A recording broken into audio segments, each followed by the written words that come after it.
A shadow hung heavy over Mama Amina's heart, as heavy as the baobab fruit that hung low on the branches. For many years, her hut remained silent, no laughter of children echoing within its mud walls. Her husband, Baba Django, a kind man with a smile as warm as the midday sun, grew sadder with each passing season. Amina yearned for a child, a tiny hand to hold, a voice to fill the emptiness. One day, desperation led Amina to Mama Faraha, the village witch doctor. Her hut, nestled beneath a giant kapok tree, smelled of strange herbs and held the whispers of secrets. Mama Faraha rattled her calabash, muttering words like falling leaves. Finally, she handed Amina a small pouch filled with bitter-smelling leaves. "Drink this," she rasped, "and the spirits will grant your wish." Amina returned home, hope blooming in her chest like a wild hibiscus flower. She brewed the tea, the bitter taste a promise on her tongue. Weeks turned into moons, and a spark of life ignited within her. The village women whispered, their eyes wide with wonder. But the day Amina gave birth, the sky wept, a storm raging as if the world itself mourned.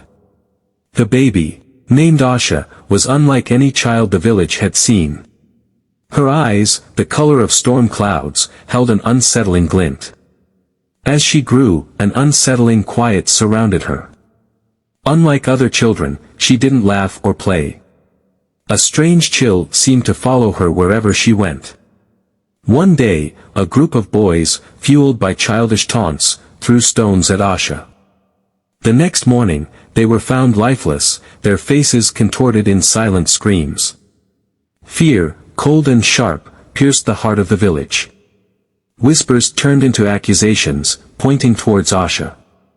Baba Django, fueled by love and denial, dismissed the rumors. But the shadow in Asha's eyes deepened.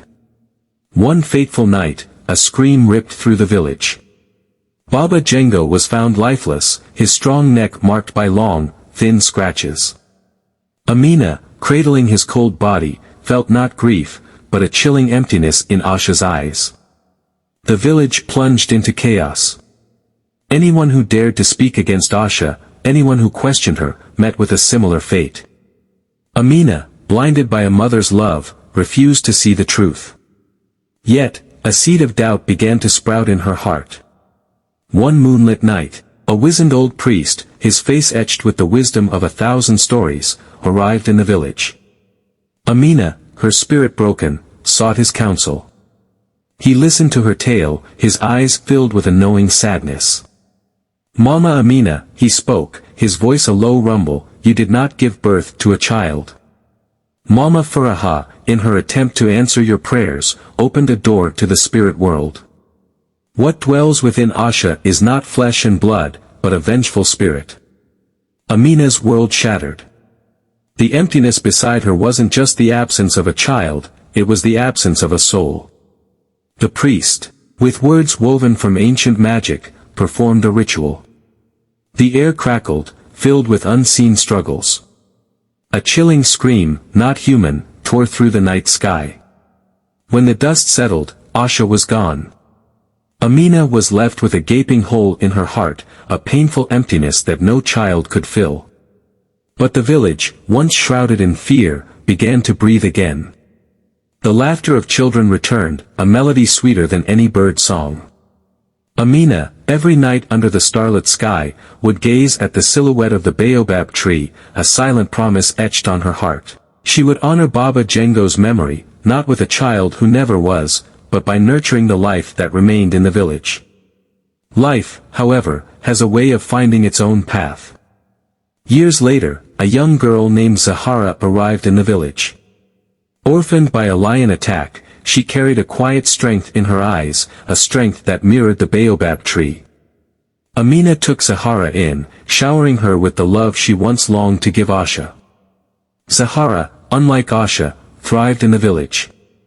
She played with the children, her laughter echoing through the huts. She learned the village ways, her spirit as bright as the midday sun. Slowly, the memory of Asha began to fade, replaced by the warmth of Zahara's presence. One day, while playing near the kapok tree, Zahara found a small pouch hidden beneath its roots. Inside, nestled amongst dried leaves, lay a single, polished baobab seed. Zahara, drawn to the seed's smooth surface, planted it near Amina's hut. As the days turned into weeks, a tiny sprout